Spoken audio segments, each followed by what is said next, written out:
engagement penetration testing considerations, like I was just noting. And what I'm going to do here, pro tip that I got from my buddy Dennis, right? I think is Control Option T. Hell yeah! Look at that. Opens up all those toggles, right? Booyah. So why do we want to talk about this? Well, because everyone who gets into cybersecurity, particularly pen testing, everyone wants to do the cool shit. They always want to be like this fucking kid, right? So hey, you were just asked by someone if you could do a pen test for the company, all that kind of stuff. Nice one for you, hacker kiddo. But the fact of the matter is that pen testing is not just the fun hacking part, right? And so fact of the matter is you need to do a good job if you want to keep earning penetration testing projects and, you know, improving the quality of your work and getting compliments from customers and all that kind of stuff, right? And that can be best accomplished by having a plan and following logical processes consistently, all right? So again, this will be actually probably documentation I'll disseminate more for my team, because even my team sometimes requires these reminders, and even sometimes I require these reminders, right? But if we follow these confines, it'll help avoid a lot of pitfalls that a lot of pen testers typically hit, right? So again, pre-engagement and post-engagement planning is typically, and I find arguably one of the most important components of pen testing, and even more important than the hacking part, right? There is so much that's written and discussed and analyzed and planned and built around all the actual hacking stuff. Tons of hacking tutorials, guides, tools, all that kind of shit out there, right? There's very, very little about how do you manage the expectations of that? How do you kick off an actual pen testing engagement with a customer, right? And communicate about that. Very, very little about it, because it's not fucking fancy or cool, right? Not to mention, a lot of people don't tend to think about it, right? It's an organic process that usually develops. It happened here at my own firm. It was completely organic, right? There wasn't much process. And then you learn a lot of things the fucking hard way. And you're like, God damn, I wish I just wrote this out, right? So that being noted, when we talk about all the components that are beyond the actual hacking, it's the scoping, the communications, the project planning, the expectation setting, all around the pen testing, right? It's particularly and especially crucial for any really large, complex penetration testing engagements where there's a lot of systems, or you're dealing with complex applications, right? Or it's a bureaucratic large organization that you're having to work with, right? And so those things can take hundreds of hours, right, to do the right way. And so if it's not scoped appropriately, if it's not planned for appropriately, what can that lead to? Well, scope creep, right? Scope creep inevitably leads to things being completely unprofitable and a waste of your time, and it just pisses you off and becomes a toxic environment. Nobody wants that. Everyone wants to have equitable, profitable relationships with one another, and scope creep is a very annoying one that can be challenging to manage. Taking systems accidentally offline, right? That doesn't look good for anybody, right? Having generally unsatisfied customers beyond the scope creep, or having where a system goes offline, that you're not meeting their time expectations, you're not communicating security findings the right way to them, or they think that there's false positives or false negatives, right? Legal troubles that actually does occur. We'll talk about that in a couple moments here, right? And again, unprofitable engagements, right? So that being said, what we're going to be talking about is we got the know who we're talking to, the scope of our pen test, talking a little bit about having a good rules of engagement, and then how to manage customer expectations and communications, right? So this is basically PTES, Penetration Testing Execution Standard. There's a lot of elements I took from them, but I added a lot more on top of it as well, because it's still a little bit rough around the edges and that kind of stuff. So first and foremost, know who you're talking to, right? A pen test is not about a pen test. And like I've noted in the past, right, if you tell everybody just in the scope of what the vulnerabilities and weaknesses are, they want to know how that relates to their grand objective or goal or agenda, right? So first and foremost, who's asking for this pen test, right? You want to make sure that you're speaking at the same level in the terms of your point of contact, right? So if I know I'm speaking with an executive, right, I do not speak in a highly technical terminology sense to them, right? Because it comes out condescending, it's annoying and frustrating, and they don't know what the fuck you're talking about, right? They don't like that shit, right? Same thing with if you're talking to somebody who is fairly technical, if you treat them as if they're not technical and you treat them like a user, and you treat them with kid gloves, it really pisses them off, right? Because they feel like they're being treated like a noob, and they feel like you're treating them in a condescending manner. right? So one of the things that I put right in here is dealing with various personality types. This is super important, not just in pen testing, but honestly, in all business and in life. If you can't deal and be able to map different personality types and interface with different personality types, you're going to have a challenging time growing in life and developing more connections and relationships and networking with people, right? So really people fit into these 4 big boxes of being analytical, drivers, amiable people, and then expressive people, right? And as you go to speak with somebody, you can usually tell within the first about 2 to 5 minutes of interfacing with that person what box they generally fit within. That means that you can then control the conversation, right? Speed, the jargon, and all that kind of stuff to make them feel comfortable. So again, if we just kind of go back out here, right, and looking at who we're talking to, right, a good point to that would be we want to make sure that we're speaking at this pace. If it was a feeler type of person, we want to make them feel good that this is the process. This is how we go about it. We have, very tight communications. We'll keep you up to date on a regular basis, blah, blah, blah, blah, blah, blah, blah, right? They want to hear that. They want to feel good about it, that it's under control, right? There are some people who are very, I can be sometimes much of a driver, right? Where it's very done, done, done, results oriented, right? So they want to hit on all the main points, right? They want it concise. They want it at action item focused, right? And they want to know the big takeaways. They don't want to hear your whole fucking life story. They don't want all the narrative and whatnot behind it, right? They just want to do a couple of quick bullshit checks, know what the game plan is, have time frames to things, and then move on with the action items, right? So that's going to really help you in regards to that initial process of getting us an opportunity, right? Or scoping an opportunity that might have already been won by the upstream sales team or whatever, right? So that's just a particularly important one, right?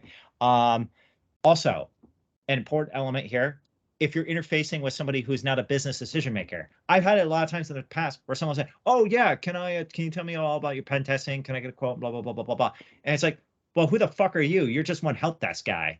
You're not a business decision maker. You're wasting my fucking time. Get out of here, right? Not to be mean to them or anything like that. But again, at the end of the day, right, if you have everyone who reaches out to you like that and they're not business decision makers and are not authorized, it's not going to lead anywhere from a sales standpoint. But on top of that, even if you were going to be able to get some type of sale, right, they're not legally authorized, right, to sign the rules of engagement for you to try to break into their company, right? That has to be done by an executive, right? So that's a whole legal problem at that, right? So again, are you dealing with a business decision maker, right, or a champion of some sort, right? What are they looking to get out of this pen test? Again, most people have an objective or an agenda, right? Make sure your pen testing report aligns with that objective, right? Some people, they want real insight. Some people, they just want to understand if they align with some particular regulatory compliance thing, right? Some people just want the fucking compliance theater, right? Sometimes it might be because a customer asked them to get a pen test, and that's all they want. All they want to do, and they want to just fucking check a checkbox, right? Sometimes, and this happens a lot, believe it or not, they're trying to allocate more to their technology and cybersecurity budgets, right? They're trying to make a point. Hey, listen, I've been trying to tell my executive management team they have to replace all these fucking ancient systems here. They're not listening to me. I'm going to bring you in, do a pen test, right? So you can light it all on fire, show them how much of a dumpster fire it is. And now they have been objectively shown by a third party the risks that they're taking if they don't want to replace these systems. And now it's executive management's problem, right? Now, most people will not say things that candidly or be that transparent. So sometimes you have to read into the intent a little bit there, but that's particularly important of why are you doing this, right? If someone's just trying to check a checkbox, you don't have to throw, right, your blood, sweat, and tears into it. Check the fucking checkbox and move on, right? If they want real insight, that's going to be a fun one. Those are good customers to work with. Those are fun people to work with, right?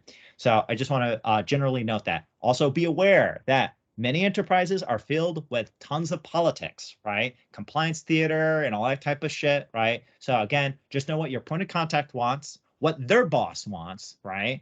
And then what the company wants, right? This way you can generally just kind of align things, narrative, the pen testing process, that kind of stuff, right? Also, when somebody says they want to pen test, right?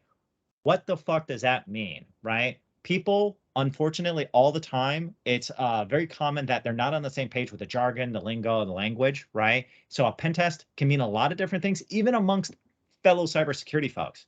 Are we talking about web app pen testing, network pen testing? We're talking about social engineering, phishing testing, physical pen testing, Wi-Fi pen testing, right? Are we talking about cloud pen testing? Are we talking about white box pen testing or gray box pen testing, right? Are we talking about red teaming, right? Those are all things that are either subscope, super scope, or related to one another very, very closely, right? So don't assume that. So what I always like to do is when you're speaking with somebody, right, ask them what they're looking for, right? And then repeat back to what a pen test is and what it means to you, right? So yeah, when we do a pen test, our process is we're trying to emulate a malicious actor with the intent of breaking into your business. And if we're able to gain a foothold into the business, then we're going to laterally move about, jumping from one system to another system and seeing how much access we're able to gain as a monetizable attack vector. Bing, bada, boom. Okay, they know you're trying to emulate a hacker. Maybe someone says, no, no, no, no, that's not what I want. I want you to look through all the documentation in the code. Oh, okay. So that's some type of white box analysis you want us to do. Maybe they call it a white box pen test or something like that,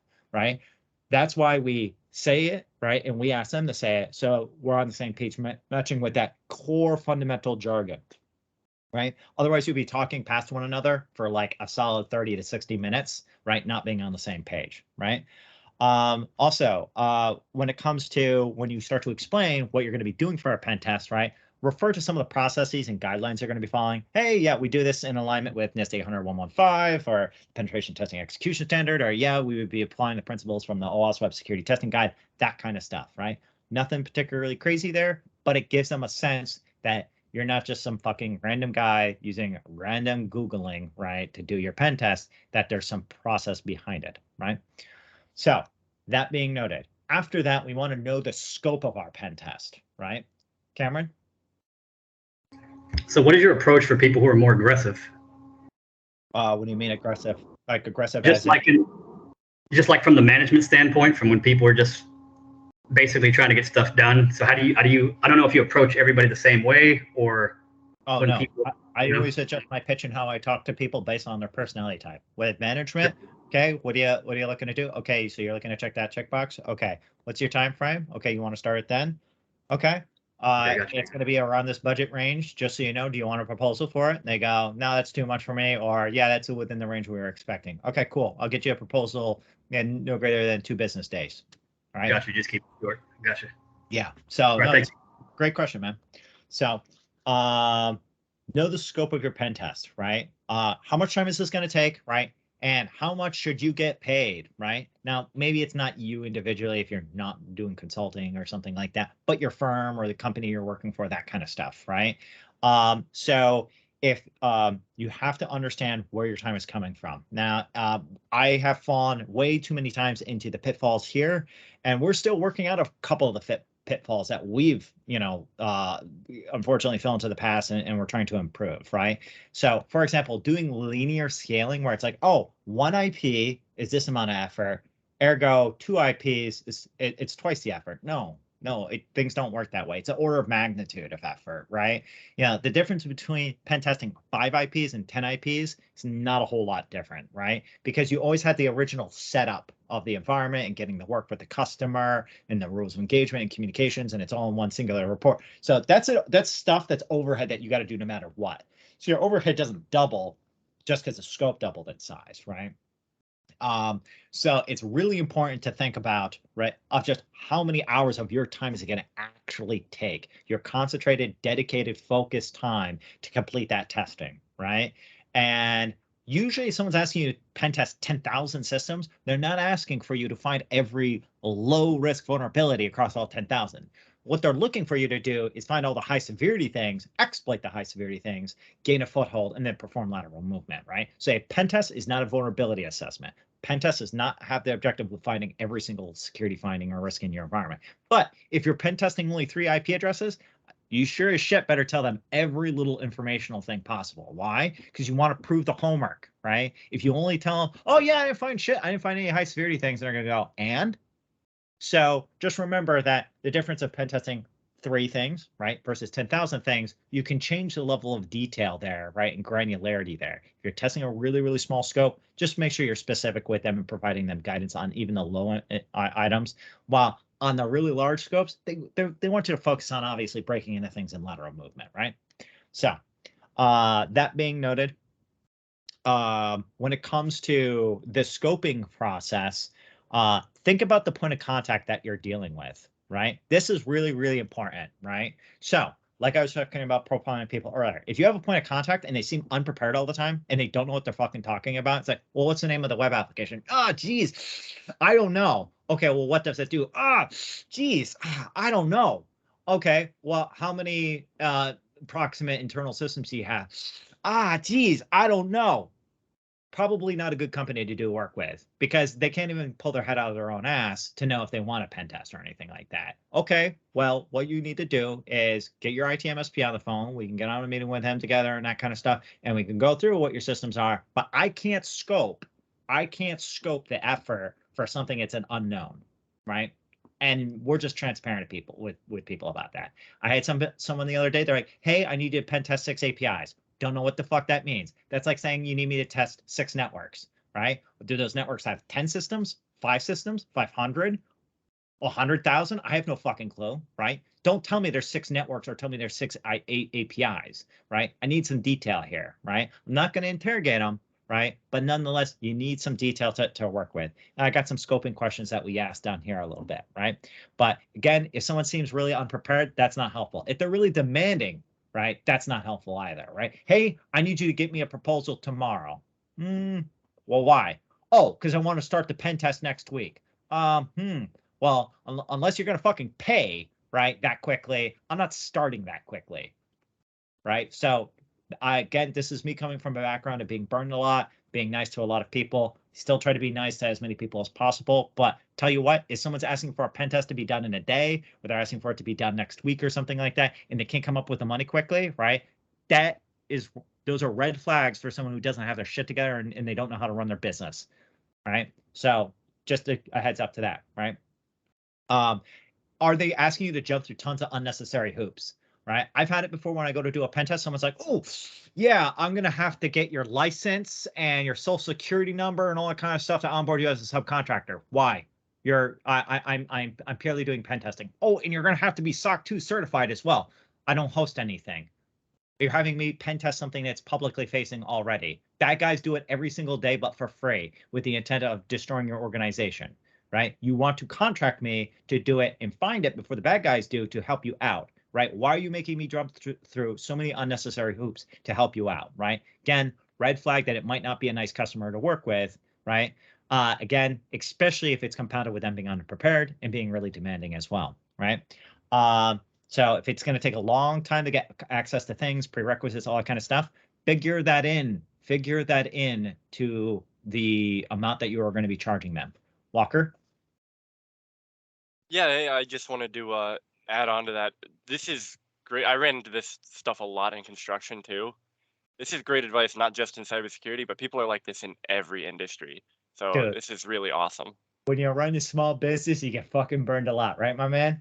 Yeah, that's especially the part about change orders. Yeah. That is key. That'll eat you alive. Exactly. So continuing on here. So where was I? Okay.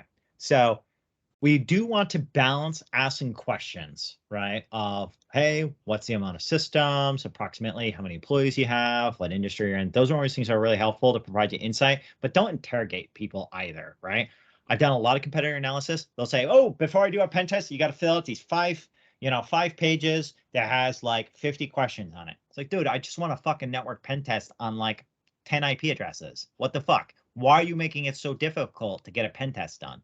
Obviously, they've been burned a lot. They're really, really cynical. So now they need to know everything and they need a stool sample before they start a pen test, right? To scope it. No, right? So just be sure to be balanced and reasonable with it. Okay.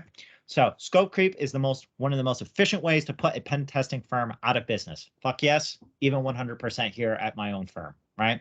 So it's very, very difficult to identify when scope creep occurs because it's not a black or white thing, right? It's something very, very gradual and very, very slow, and you don't really recognize it until you're kind of in the thick of it, right? That being said, there are a couple of things to remember when battling scope creep, which is if customer is pleased with your work and engagement, they're going to typically ask for you to do more work, right? You can maybe be a little bit more helpful, provide them another hour, maybe an hour and a half of your time, right? Like, hell yeah, man, take it as a compliment. But when they go to ask for more, right, and it comes off for free and whatnot, remind them that you need to put food on the table, right? And no one works for free, right? At the end of the day, that's how it has to work for everybody, including I have to remind myself of this constantly. So I just had a customer where they went from 9 APIs and now they're going to 13. It's like, okay, well, you're gonna have to pay a little bit more for that now, right? Really appreciate it, right? But you know, this is how it is. It requires additional time and effort. We got to figure that in, right?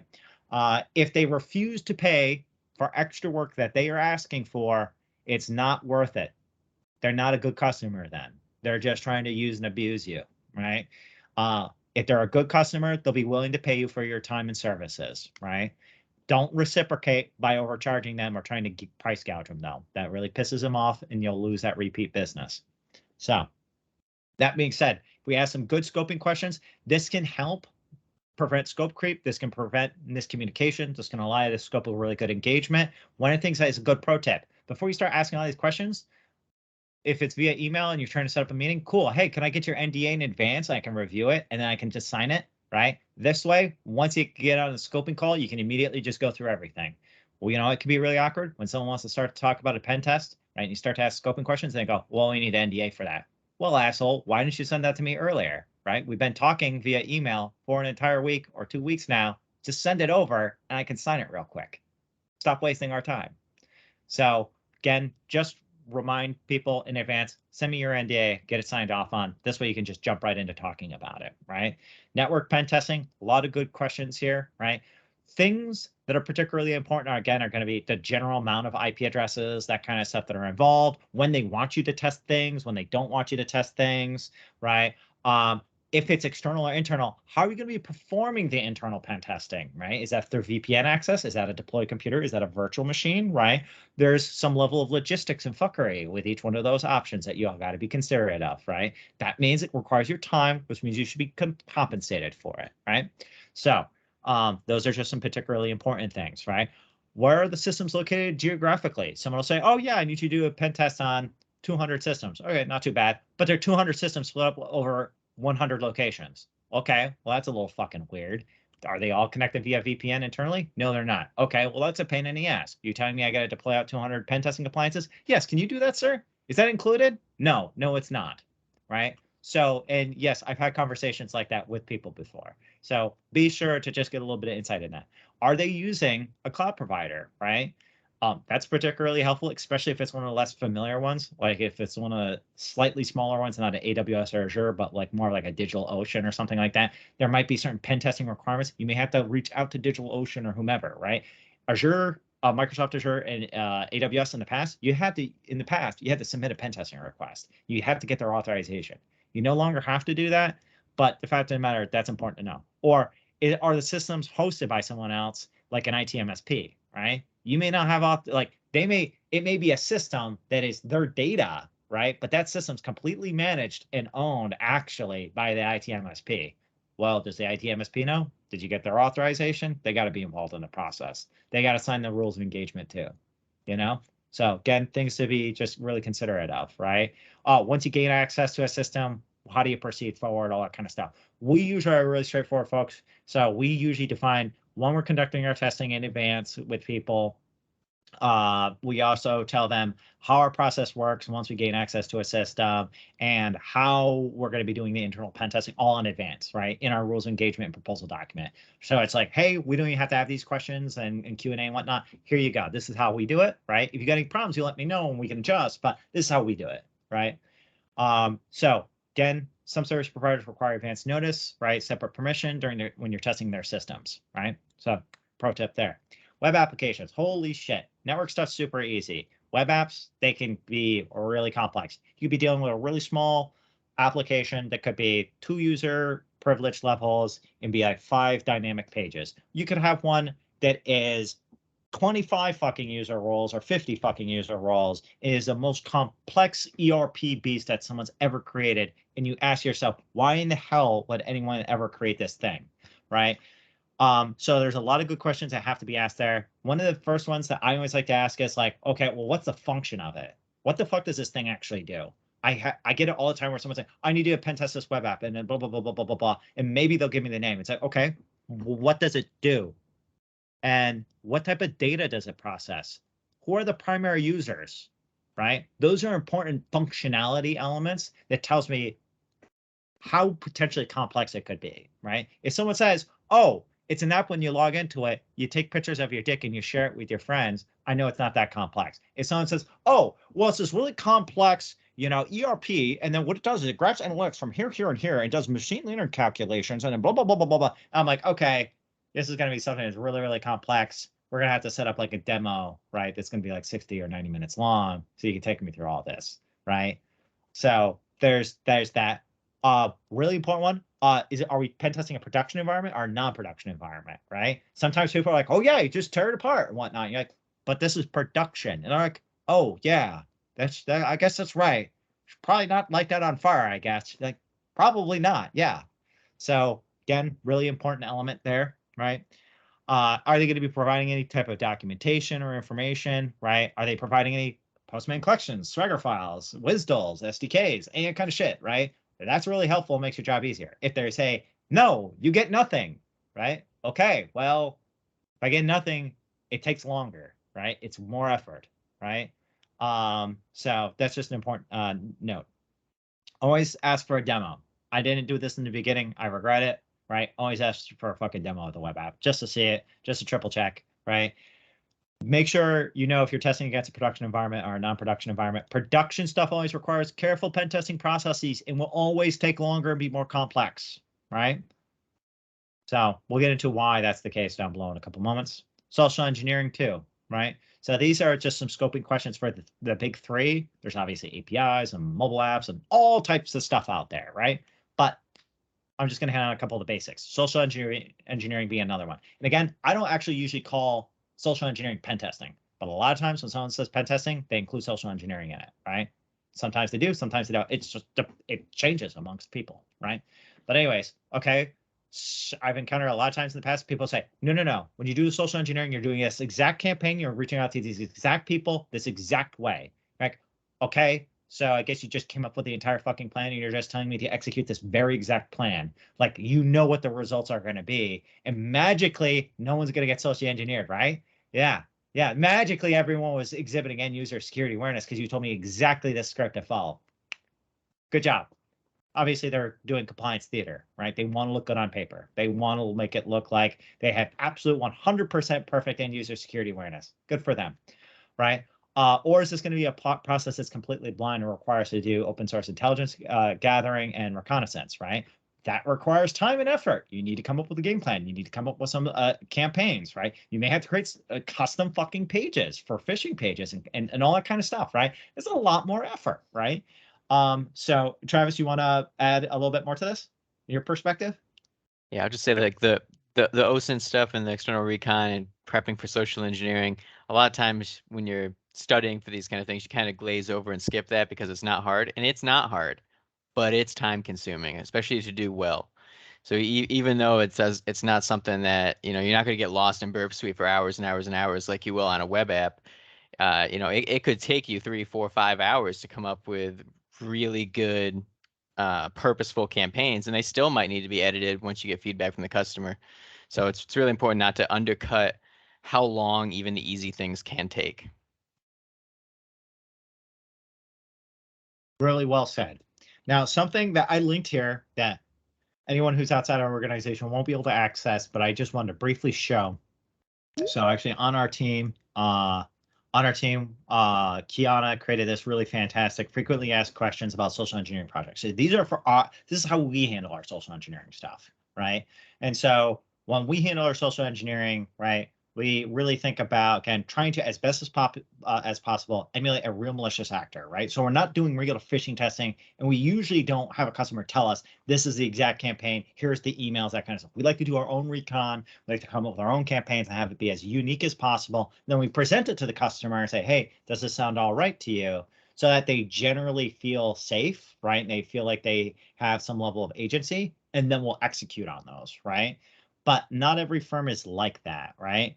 And so this is all about just how do we tailor a campaign? How do we communicate with our customers, right? What are the success conditions around a social engineering campaign for us, right? What's a cost for us? What's the setup and execution process look like? So this is something that is a really fantastic document that I hope to share with out publicly soon, but is still, I think there may be a couple elements that might be specific to Go Vanguard in here that we need to redact or change. Dennis. Hey, Christian. Yeah. So just a quick question to retouch on working with clients, right? Yeah. So I've run in, because I've done IT consulting on the side for a while. I've run into situations where clients are just too hard to work with. You sit down, you talk with them, you show up. I had one case where I was supposed to go and evaluate their infrastructure at their offices, and I showed up, and no one was there. Everyone was gone, and they just left the door unlocked for me, and I didn't find out until I got there. It's that sometimes you just can't work with people. So my question is, have you ever run into that situation? How do you handle it? And do you cut losses? Do you include a clause to say you can terminate on your discretion? Because obviously there's contracts that are signed for this sort of thing. How do you handle such a situation? That's a really good question, dude. Holy shit. We should set up a podcast and have you on it. So that being noted, so we have encountered a lot of those situations in the past. And first and foremost, so sometimes I come off like a hothead. I'm not always a hothead. Sometimes I do it a little bit as a kind of a caricature like joke. But that being noted, when we do encounter those situations, so I tend to try to be, first off, explain to somebody that, like, hey, I'm a fellow human being. Like, let's try to be respectful and courteous of one another and be professional with one another. If you're inconsiderate and not able to communicate, right, that can make it really challenging. So the way I usually say to somebody is like, hey, I apologize if I wasn't particularly clear on this and my expectations. I think we need to establish just a bit better bi-directional communication here, right? So we can be on the same page, and that'll allow us to move forward a little bit more effectively and efficiently. And let me know what I can best do to strengthen our communications, right? So usually that's how I'll start first, right? Is with an olive branch of like recognizing that perhaps I didn't communicate to them that my expectation was here being treated with respect. And by default, it might be someone who is a 9 to 5 person. They have to deal with their own bullshit. They're so cynical, right? And they're so drained of energy that they didn't think about me for a moment being a human being. They're just going through the motions. So now I'm reminding them, hey, we're all human beings here. I hear you out, but you treat me with respect, and let's have good communications. Let's work together as a team. And if they continue to then be difficult, usually we'll wrap up the project and engagement, right? And do a good job with that and let somebody know, like, hey, really appreciate the opportunity to earn your business, all that kind of stuff. And usually let them just, like, when you complete a pen tester engagement, a lot of times people kind of go on their way for a little bit and maybe you talk to them in a couple months or something. Blake and myself try to have a strategy of like checking in with people on a regular basis and just shooting a shit and let them pick our brains and whatnot. And obviously I won't set up meetings to do that with those types of organizations, but if they do follow up and like, hey, we want to do a pen test with you again this year. Hey, really appreciate you reaching out to us. There's a couple other good firms that I think might be, a better fit for you, right? And here are those names, and there you go. But certainly a big element to me is working with customers that appreciate and value us. And if they don't, then trying to be as professional about the manner of letting them go as a customer. Travis, I think you had a quick hand raise there. Yeah, Dennis, last year, this happened. I delivered a pen testing report that was maybe 15 pages long. It was super small on practically nothing in August. And once in a blue moon, a customer will ask us to make a revision to it. Maybe we had a typo or something like that. It was Christmas Eve before this guy finally accepted the final product. So oh, wow. Yeah. And that's not like it took him months to get back. It's like every week there was something new to the process. It definitely happens. Yeah. So there are certainly people like that. certainly we didn't work with him this year. We Nope, did not nope. work with him this year. Yeah, looking for it's gonna be a much better Q4. Yes. our holidays are going to be much more merrier. So, that being said, so we've already talked about so far, again, so we got just the original, know who you're talking to, right? So you're communicating the same way, right? You're on the same page. You're able to do good initial expectation setting, right? After that, know how to scope it, right? This way you don't undercut yourself, right? And you don't allow somebody where you give them an inch and then they take a mile, right? You don't want that to occur. I burned myself way too much from that, and I'm still recovering from some of the pains from that, right? So this is something, again, it's sometimes I still have to remind myself about.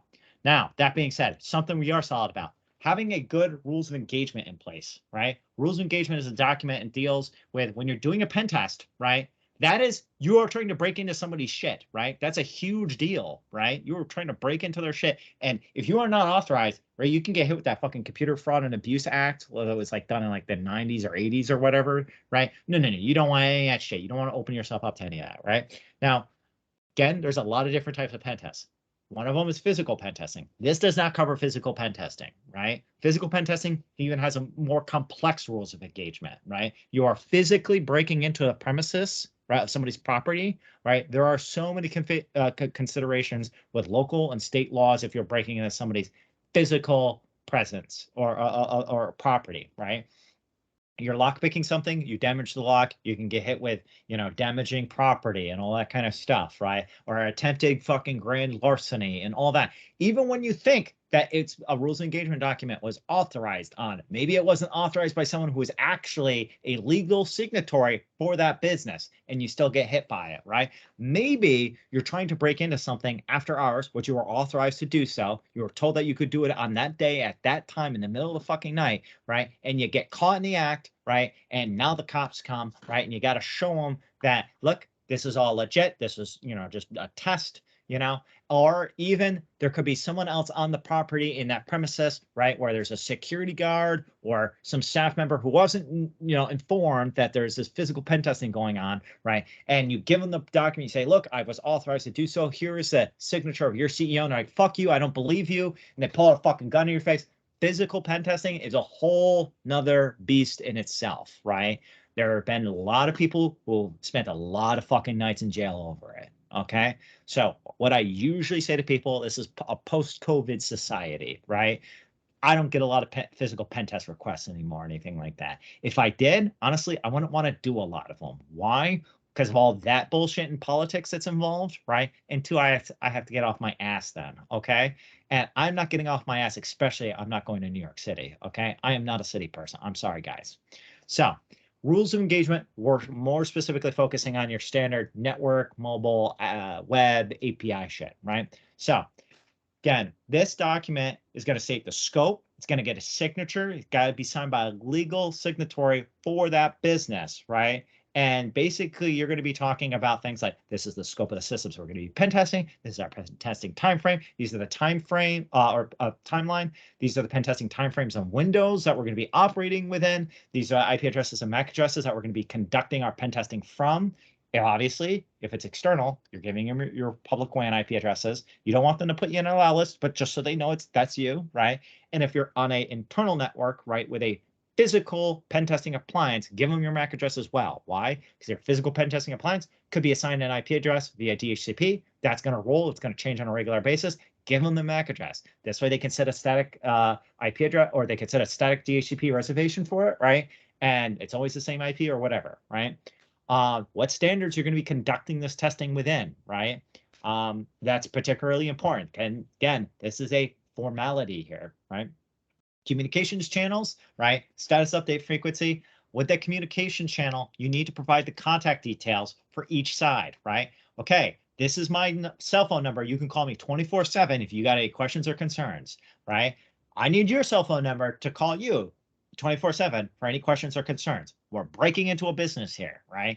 We need to have clear channels of communications that are well established in advance. If I ever have a customer, they don't fill in their contact details when they're signing the ROE, I send it back to them. I go, no, asshole, right? I'm not sending you marketing content, right? I need your cell phone number. This is not a joke, right? right? If I need to call you about something, I don't have time to guess it. I do not have time to call your mom up, right, and ask her for it, because God knows, I'd be in bed with her mom, right? So that being noted, how you're handling sensitive data. When you encounter sensitive data, we break into a file server. File server has things like HR documents in there, right? Well, first and foremost, don't fucking touch them, right? You're gonna open one up, right? Screenshot it, redact the screenshot immediately of all important information, but don't ever, ever transfer any of those documents, right?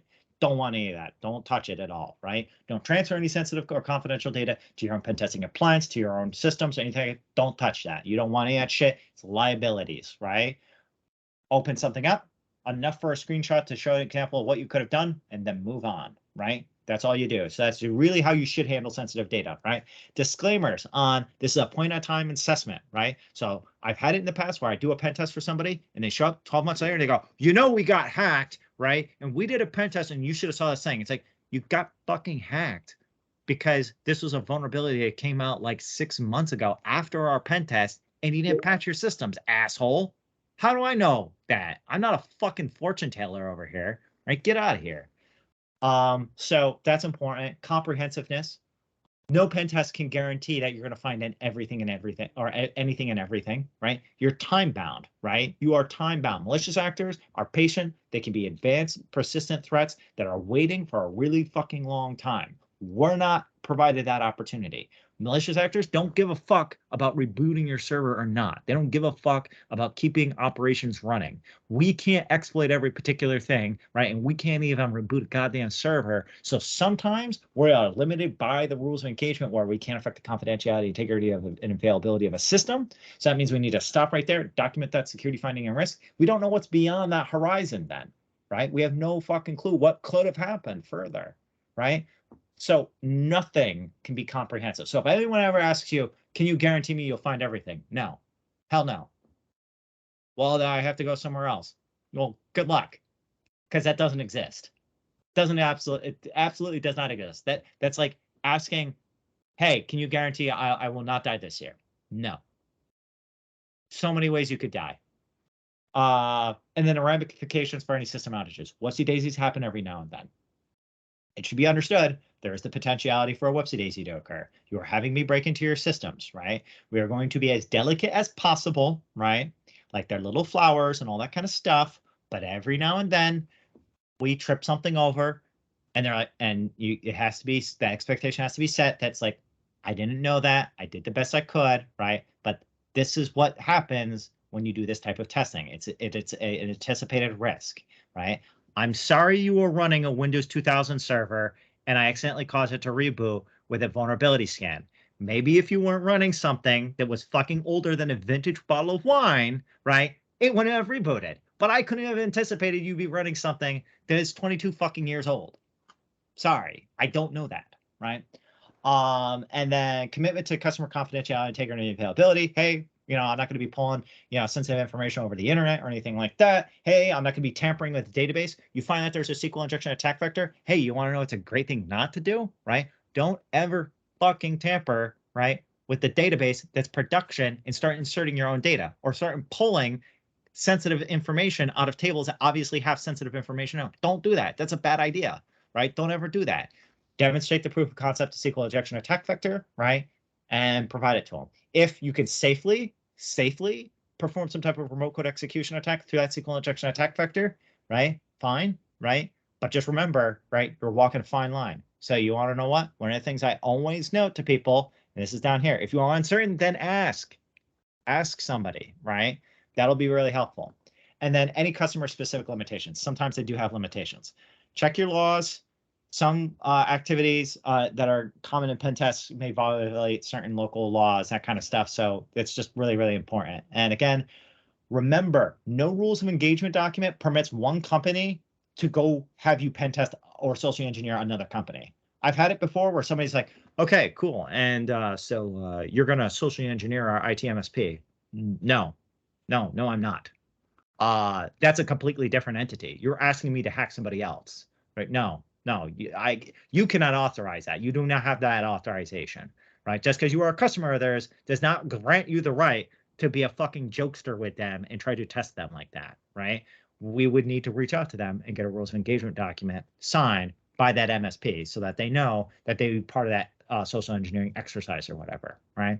And yes, I've had many companies in the past say, oh, can you, so this rules engage, so you can pen test these other folks. Like, no, I can pen test you, right? I can't pen test anyone else, right? So that's just an important. Or the reverse of that, where we'll be working with an MSP who will ask us to do pen testing on some of their clients' environments that granted they manage, but it's still their client's stuff. So we have to get the consent from them as well. Exactly. Which typically is not an issue. It's just you just have to make sure that that communication is understood ahead of time and that you got the right people having the right conversations about it. Very good notes. So last one, know how to manage customer expectations, communications. So this is, I put this on fire because it's the most important fucking thing in here, right? Think about what you're pen testing, right? Are you pen testing production systems? Avoid low quality exploits that could reboot a system or reboot a service or stop a service, right? Avoid load testing. Avoid any Hail Mary attacks to generate tons of noise, right? Hail Mary attacks almost never work. They don't get anyone anywhere. You just look like a fucking script kiddie, right? That's desperate, right? Avoid automated injection and fuzzing attacks on production systems that, and especially ones that are obviously doing something important, like there's some level of business intelligence or claims processing or something like that. And then you fill a production system with tons of garbage data, right? It's still a production system. Maybe you didn't take it offline, but now you just generated 500 fucking claims, right, in their system. And now there's some person who wakes up in the morning and they got 500 fucking things that they didn't anticipate. And like, where did this data come from, right? Or there's tons of malicious transactions on a production system. Like, whoa, what the fuck's going on? And they didn't anticipate it, right? So just be very considerate with production things that they require a lighter touch. They require a silk touch, right? If you are uncertain, again, ask about it then, right? But sometimes someone will allow you to do pen testing against a production system. They'll say, oh yeah, it's a multi-tenant environment. When you get access to that thing, if you generate any garbage data, we clean it up afterwards. Okay, cool, good, awesome. Right? If they tell you that, make sure it's just documented via email. Don't ever take someone's verbal word on something, right? And then just keep it that way. Make sure it's documented in some written form of communications, right? Think twice about what's downstream from me, web apps, mobile apps, and API endpoints, right? For example, if you're brute forcing a login page and you happen to know that that web app is using Auth0, right, as the identity provider, so it's basically authentication as a service, right? Then that's going to really piss Auth0 off if you keep blasting it with tens of thousands of brute forcing attempts, right? You're not permitted to do that, right? You got to be reasonable, right? Same thing with if you're pen testing an environment and you find that you're able to do SMS spamming, right? Maybe you send 5 messages to yourself and you're like, okay, cool. I proved a point that I can send 5 messages or 10 messages to myself. Don't send 100 or 1,000, right? That's going to really piss off Twilio. They're not going to like that at all, right? So again, if you're uncertain, be sure to ask. Evidence handling is really important. So at the different stages of a report, you start to collect all the data and the information, screenshots, all that kind of stuff, data from all your security tools. It could be dependent on if it's a physical pen testing appliance that's deployed at a client location, or if it's one of your own pen testing environments that's externally facing, or if it's a workstation you're directly working on. But just remember, first and foremost, that system should be encrypted at rest, right? And you should sanitize it to the best of your ability when you're done with that pen test, right? I can say that I've made some of these mistakes in the past, right, in not sanitizing things very well. So this is still something that I could try to continuously improve on for our organization, right? But especially don't do shit like putting any important data on USB drives or anything like that. Please don't do that. That's a terrible fucking idea, right? If a customer tells you to go on site and they want it on a USB thumb drive, send it through some secure email or something like that in advance, right? That's much better. Another item here, and again, I can't say I've always been perfect on this, and we're still improving on this and implementing better tooling and process. Avoid reusing reports from other customer engagements, right? If you ever think that you're going to be able to get away consistently with using previous reports, right, as a template, and then change it up, that kind of stuff, well, I'll tell you what, at one point or another, you'll forget a name, it'll look embarrassing, and it will really suck, right? So try not to do that. Try to use clean, sanitized templates, right? Again, not even I have been perfect about that in the past, but pro tip there, it'll bite you in the ass one day if you keep doing it, right? Report details and content. Make sure you set the expectations in advance of what should be expected in the pen testing report, in the deliverables, right? Hey, these are the systems that we pen tested. These were the particular security findings that we observed. This is what we exploited. Here's the testing methods and techniques that we leveraged and utilized. Here's all our remediation recommendations with our references. That's all fine and dandy. I would also say be ready to provide a spreadsheet of all the security findings, because they're going to want to probably import it to their GR environment or something like that, and a letter of attestation too. A letter of attestation is basically a complimentary document with a report that says, hey, we did this pen test, right? We did it to these standards on these systems on these dates. Here's the high level takeaway, right? So usually, rather than it being a pen test report that might be 30 pages long or 50 pages long, right? It's usually like a 3-page or a 5-page document. Then usually someone puts their big signature on it, so it looks super professional, you know, right? Then went beyond the report details and content and setting expectations for that in advance, having regular status meetings and email updates. That's really, really important that people know what you've done so far, what you're working on right now, what's happening next, right? When you do meetings, try to follow a really simple plan of, this is the plan, this is our progress, these are any blockers or problems, right? If you hit a problem, and again, I haven't been perfect about this in the past, but if you hit a problem and it seems like a really complex one, if you cannot solution it or address it or fix it within about 120 seconds, right, then it merits probably its own meeting, right? Don't waste everyone else's time having a bunch of technical people solution something for 30 minutes, and then there's 15 other people on the call that are fucking waiting to jump off, right? Everyone hates that shit, right? Also, when you're going through and you're performing pen testing, be sure to inform customers as soon as possible when you discover an exploit with high severity security findings, right? Surprises in pen testing reports make for very annoyed people, right? They should know in advance what was going to be in that report before you even present it, because you already communicated and you're providing them good status updates, right? If they get a surprise, they're going to be like, why the fuck did I have to wait 2 weeks, 4 weeks to hear about this to go fix it now? Why didn't you tell me sooner, dude? Right? So that's just a really important one there. Time of the day to test. Some folks require you to test at certain business hours and that kind of stuff, which means it could be late night for some pen testers, that kind of stuff. We try to avoid that as much as possible here. We're not perfect, but again, we're usually pretty consistent with our customers of like 8 to 5 p.m. standard business hours. That's how we operate usually, right? But it's important that when there are ones that have specific requirements, over communicate rather than under communicate about when you're starting and you're stopping your pen testing. Why do you do that? Well, this way you can say, hey, I started my pen test at 8 a.m. and then at maybe 12, you're done. You're like, hey, I stopped my pen testing. Now they're not wondering or guessing the next alert that came in at 3 p.m. if that was you or not. You already said you stopped, right? They don't have to guess it. They can treat that alert that they just got from some malicious actor IP as a real security incident and go address it and triage it, right? So that's why, right? Also, over communication ensures that when someone goes, hey, was that you trying to social engineer me? No, you only contracted us for a pen test, right? Again, it makes it really, really easy to set expectations so they don't get annoyed or frustrated or scared or anything like that, right? Dealing with shunning. Sometimes you gotta read the room and know your audience well. But if you're trying to break into an environment, like I'll make jokes every now and then about, again, like old ancient servers not aging very well like fine wine, right? That's kind of, if you kind of do it in a cheeky way and that kind of stuff, perfectly fine, right? If it's a smaller team, right, usually you can joke with them more, kind of be, give them a difficult time, right, having to do better and whatnot, right, in a camaraderie type of manner, right? So it's a, playful challenge manner, right? Larger enterprises don't like that shit. Larger teams don't like that shit, right? Some people are really, really defensive about it too, right? Got to remember some of the engineers are people on the blue team, right? They're overworked, they're underpaid, they're overstressed, right? So when you tell them, hey, this thing's fucked up, they're like, yeah, I know it's fucked up and I haven't been able to get to it. What else are you going to tell me? So just be sure that you be considerate of shunning people. I learned that the hard way in the beginning. When I started pen testing, I shunned people way too much and I was difficult, right? I was like, oh, you should have done this and you should have done that. And I came off as a condescending asshole, right? Capabilities of technology in place. These are always really good deets to add in to any pen testing report, right? So be sure to remind a customer as you're doing the pen test, like, hey, provide me good due diligence. Did you see us here? Right? Did you get an alert about that? Right? Oh, provide me that evidence. I'll put it in the report, make you look good. Right?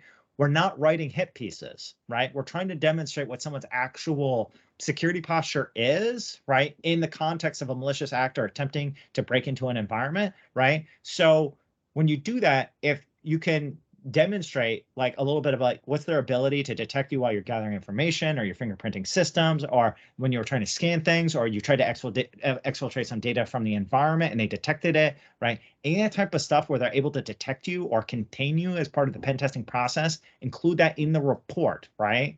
This way you can say, hey, relatively speaking, these are where you're doing really, really well, and these are the areas you need to improve in, right? Nobody wants a report that's just filled with a bunch of red shit in it. It just annoys them, right? They want some sense of understanding where they're doing well as well, even when sometimes maybe all around they're kind of a dumpster fire still. Let them know where they're a little bit less shitty then, right? So again, I derive not all of this, but a couple good chunks from the penetration testing execution standard pre-engagement. That being said, it's still not a Bible, because like the whole component of like, hey, high severity findings, making sure you tell people about that in real time.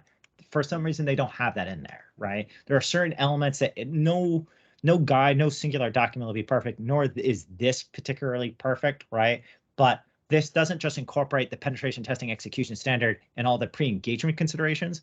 This includes basically the past 6 years of me doing this shit and making all these mistakes and saying, God damn it, I wish I planned this thing better. God damn, I wish I managed expectations better. God damn, I wish I had that in my rules of engagement, right? I try to incorporate as many of those elements in here. And again, some of those elements I'm still learning from. So have a good one, Dennis. So that being said, I'm going to open up to questions here. I know we're right at time, so my apologies about that. Any big questions, concerns, thoughts? I will add to the talking about things that they're doing well. That can also be products or solutions that they have that were working. So there, a lot of the security products that get implemented in enterprises are wildly expensive, and just because you know, they have some high severity things, maybe we were able to exploit them, doesn't mean they were all bad or all set up wrong, right? So a lot of times you'll see a report, maybe the report's pretty bad because they weren't able to detect anything, they didn't have really good IDS or IPS. But maybe their endpoint detection was actually very good if we were able to compromise a host and they were able to see us when we were at that host, but they couldn't detect us doing malicious scanning.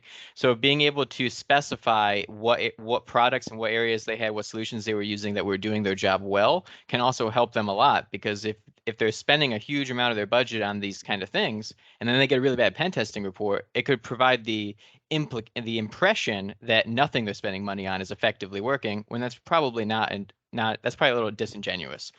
Yeah, that's a really great point you make there.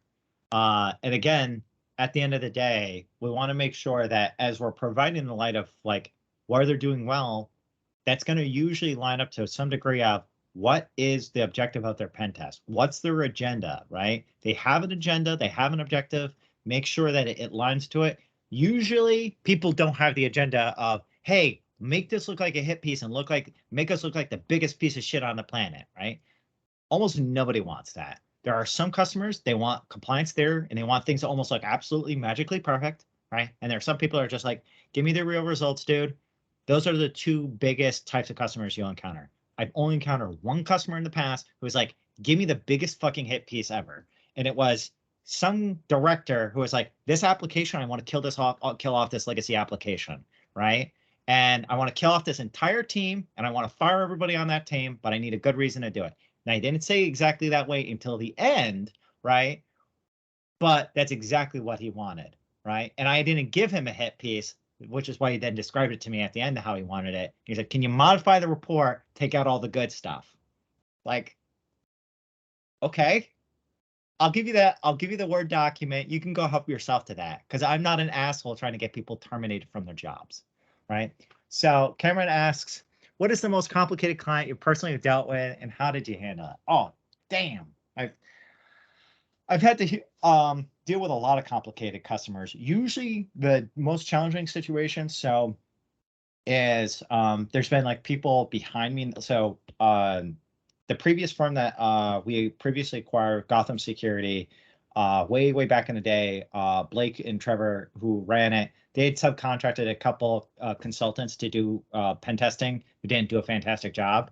And then when I got the opportunity to meet Blake and we worked together, they gave all their pen testing engagements to us, and they had a couple customers that came back and like, when we sat down with them, they're like, yo, you guys did a really fucking shitty job last time, right? And I would get yelled at for like 20 minutes straight. And they're like, you know how fucking lucky you are for us to talk to you right now and about a potential opportunity? And I was like, I'm so sorry that, you know, my predecessor did that type of stuff and blah, blah, blah, blah, blah. I can assure you we'll do better. We have better tooling and processes and more expertise behind us now and trying to recover that. So the most complicated, at least in challenging situations I've been in, are usually not in the project itself, but actually pre-engagement.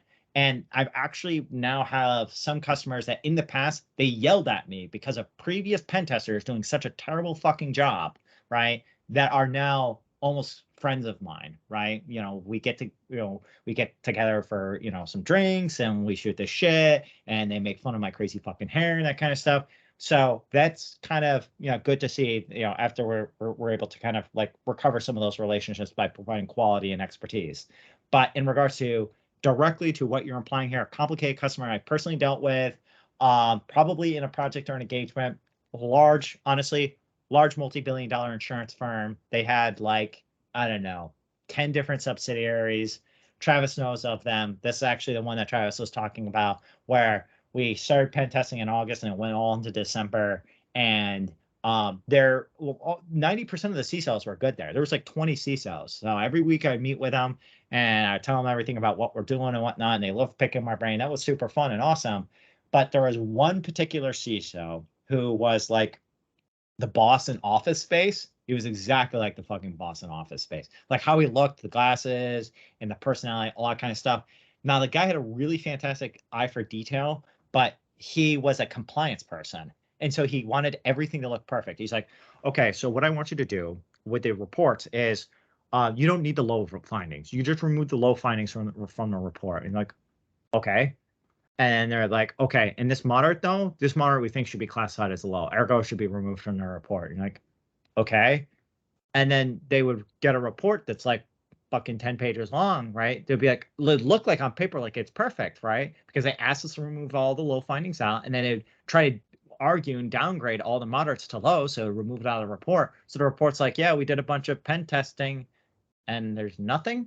And then you would come back and be like, okay, good. Now what you need to say is that it was the most solid fucking web application you've ever seen in your entire fucking life. And it's like, no, I can't do that, dude. And so it just that was really, really challenging and difficult. And we did. I remember getting together with him and sitting down with him and saying like, hey, there's a limit to what I can wordsmith for you. I will give you the Word documents, right? You have the PDFs from me, right? You have legally what my opinion is and professional opinion. You can feel free to wordsmith this however you please after the fact, but here's the raw Word documents. We're not wordsmithing this further, right? And we were able to wrap up the engagement within a relatively decent time frame because it was anticipated to go into November anyways.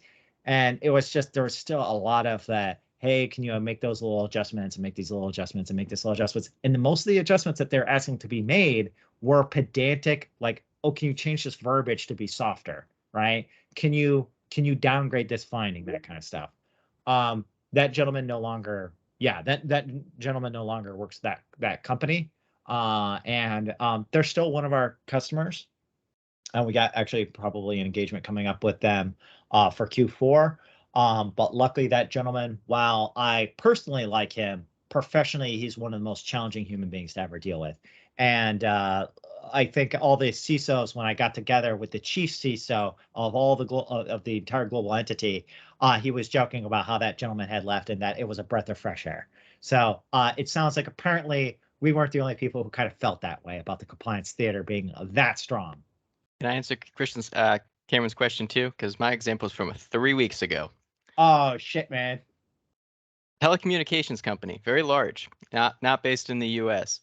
You want to talk about compliance theater? They have 5/16 subnets, so many IPs, and yet the scope of their internal pen test was 175 random systems.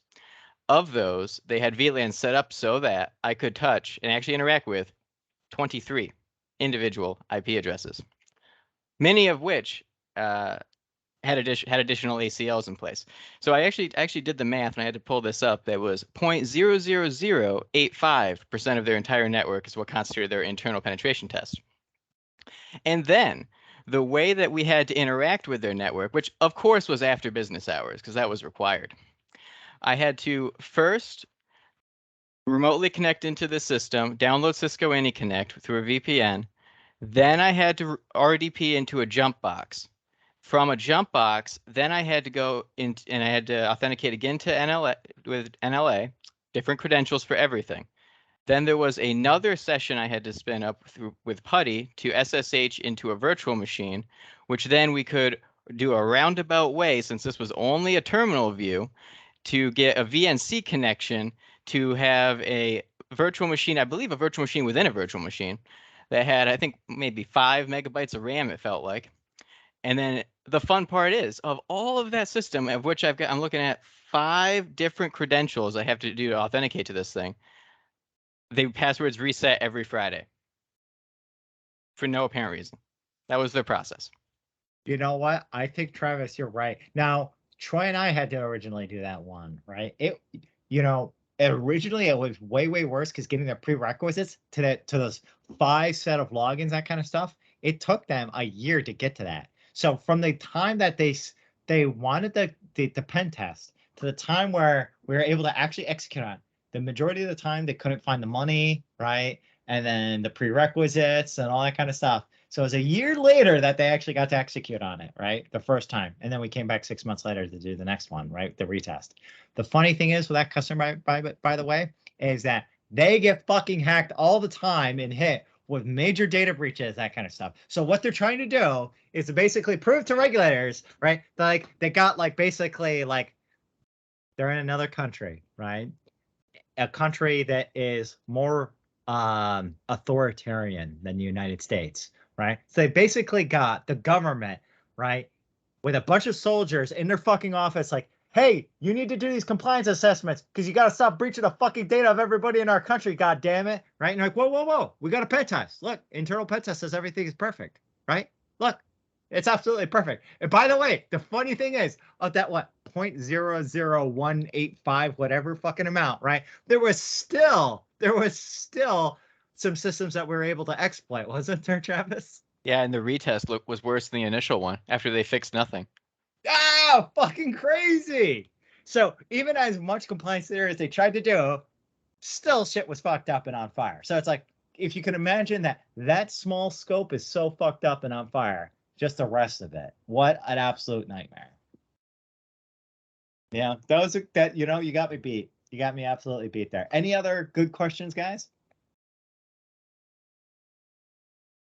No? Okay, let's do this here. We'll take one brief moment to do the feedback survey here, and then disseminate this in the chat. You folks can fill it in whenever you got some free time. Be sure to provide us more feedback in regards to ideas, right? We're looking for more ideas, more content to hit on, right? So if you got some, let us know. If you folks ever want to present on a particular topic or item, don't hesitate to let us know. And again, continue to provide us feedback on how we can improve and do better as we're growing and scaling. Okay. So to that team, thank you so much for your time. Really appreciate it. Everyone, have a fantastic night. Bye now. Take care. Cool. Thank you. Goodbye. Thanks. Good night, guys.